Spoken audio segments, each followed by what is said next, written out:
हरे कृष्णा। आज हम देखेंगे कि हम पाप कैसे खाते हैं।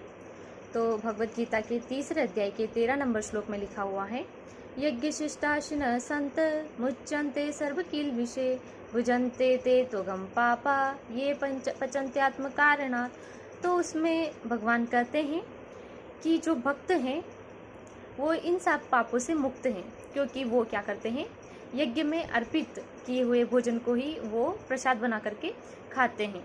लेकिन जो व्यक्ति अपनी इंद्रिय तृप्ति के लिए भोजन बनाता है, खुद के लिए भोजन बनाता है, तो वो क्या खा रहा है, पाप खा रहा है। अब हम इसे एक स्टोरी के माध्यम से भी देखने वाले हैं। एक ऋषि जो है, तो उन्होंने सोचा कि ये सब लोग जो हैं गंगा स्नान के लिए जाते हैं, तो सारे पाप जो हैं वो कहाँ चले जाते हैं, गंगा में समा जाते हैं। तो फिर गंगा पापी होनी चाहिए। तो ये जो है ऋषि के मन में ऐसा क्वेश्चन था। तो उन्होंने इसे जानने के लिए तपस्या की। तपस्या करने के फलस्वरूप जो है फिर देवता प्रकट हुए। तो देवता और ऋषि दोनों गंगा के पास गए। तो जैसे वो गंगा के पास गए तो उन्होंने गंगा से क्वेश्चन किया कि हे मैया, ये जो लोग आप में स्नान करते हैं तो सारे पाप जो हैं आप में समा रहे हैं, तो आप पापी हुई। तो गंगा मैया ने कहा कि मैं कैसे पापी हुई, मैं तो सारे पापों को सागर को अर्पित कर देती हूँ।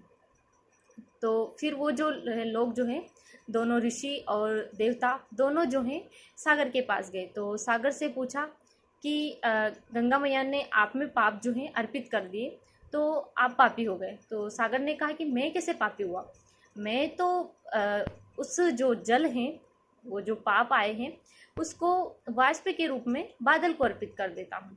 तो बादल पापी हुई। तो वो जो हैं ऋषि और देवता दोनों जो हैं बादल के पास गए। तो बादल से उन्होंने क्वेश्चन किया कि आप पापी हुए, आप पापी हो।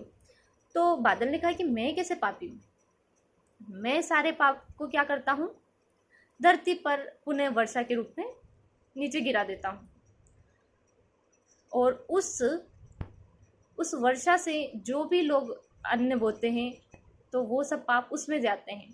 तो हम जैसी भी मानसिकता से उस अन्न को बोएंगे और जैसी मानसिकता के साथ उसे खाएंगे, वैसे हमारी मानसिकता बनेगी। तो ऐसा कहा भी गया है, एक मुहावरा भी आता है कि जैसा खाओगे अन्न वैसा होगा मन।